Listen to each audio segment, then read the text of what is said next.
hasratku, rinduku memuji, memuliakan. Bapak, Ibu, dan Saudara yang terkasih di dalam Tuhan kita Yesus Kristus, dalam kehidupan masa kini, kita harus akui, sekalipun perkembangan ilmu pengetahuan, kecanggihan yang begitu luar biasa, ada juga ajaran-ajaran yang masuk, yang kita terima, yang sampai kepada kita, yang mana ajaran itu belum tentu ajaran yang sehat. Salah satu kelompok yang mengajarkan suatu ajaran yang tidak sehat adalah kelompok Saksi Yehova. Dalam satu tema atau satu hal, mereka mengajarkan tentang Kristus yang adalah ciptaan, tentang Kristus yang adalah yang sulung dari segala ciptaan. Jadi mereka berkata bahwa Tuhan Yesus Kristus itu bukanlah Allah yang setara dengan Allah yang sesungguhnya. Yesus Kristus adalah ciptaan, dia adalah yang sulung dari segala ciptaan. Biasanya mereka ambil dari Kolose pasal yang pertama ayat yang ke-15. Ya, coba saya bacakan ayatnya bagi kita, dan nanti ada ayat yang ke-18. Ia adalah gambar Allah yang tidak kelihatan, yang sulung lebih utama dari segala yang diciptakan. Dalam ayat 18, ia kepala tubuh yaitu jemaat. Ialah yang sulung yang pertama bangkit dari antara orang mati.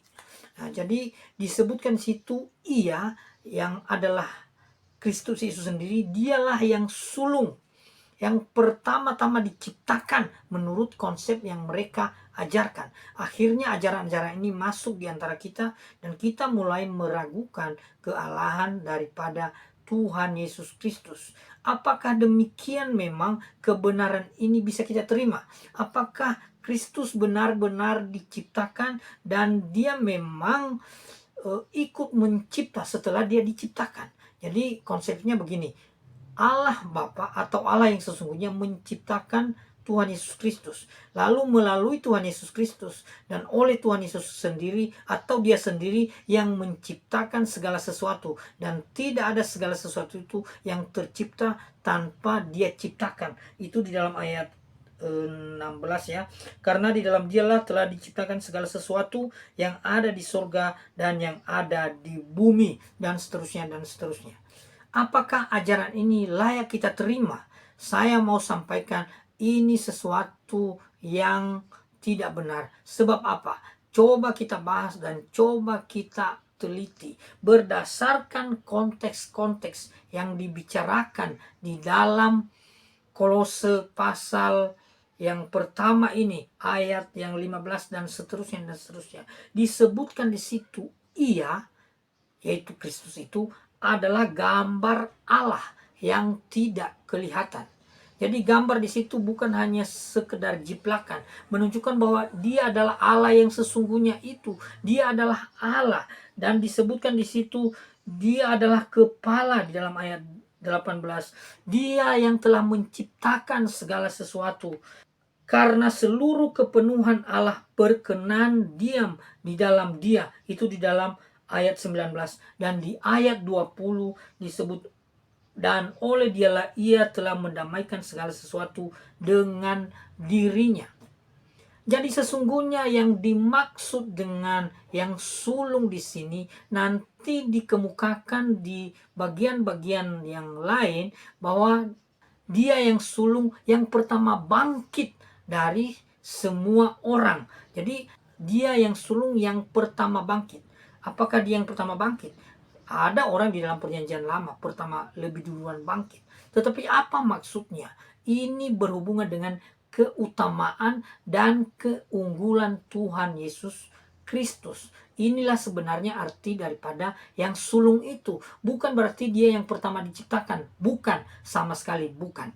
Ya, jadi saya coba perhatikan ya. Ini ada beberapa kutipan di sini. Kata ini dimengerti dalam arti sebuah perbandingan yang artinya lebih dahulu daripada atau di depan dari semua. Ini juga menunjukkan keunggulan, kekuatan, kehebatan, dan jadi kata prototokos ini memang disebut sebagai yang nomor satu, yang terkemuka.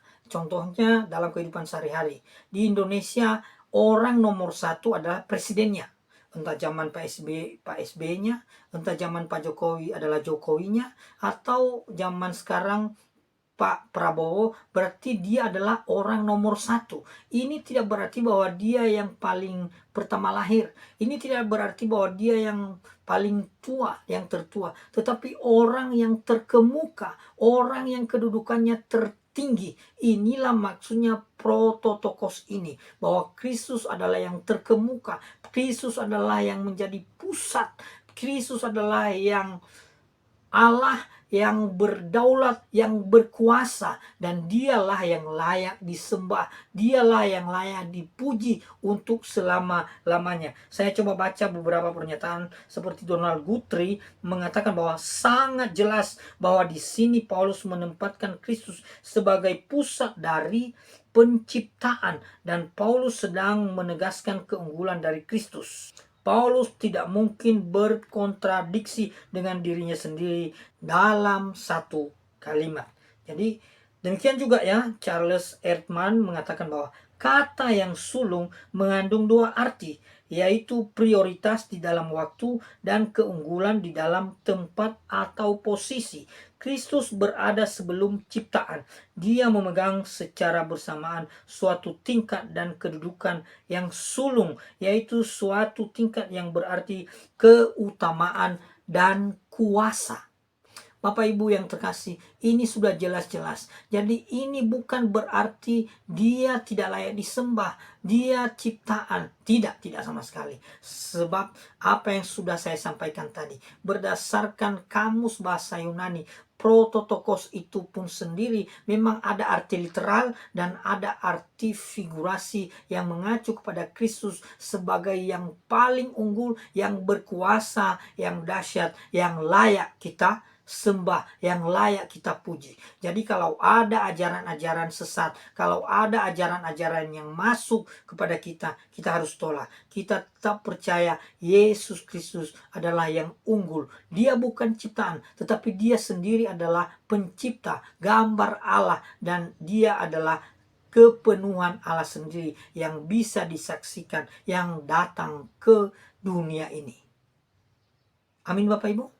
Dialah yang terutama. Dialah yang kita puji. Yesus Kristus kita puji. Allah Bapa kita sembah. Allah Tritunggal kita muliakan. Itu yang harus kita lakukan.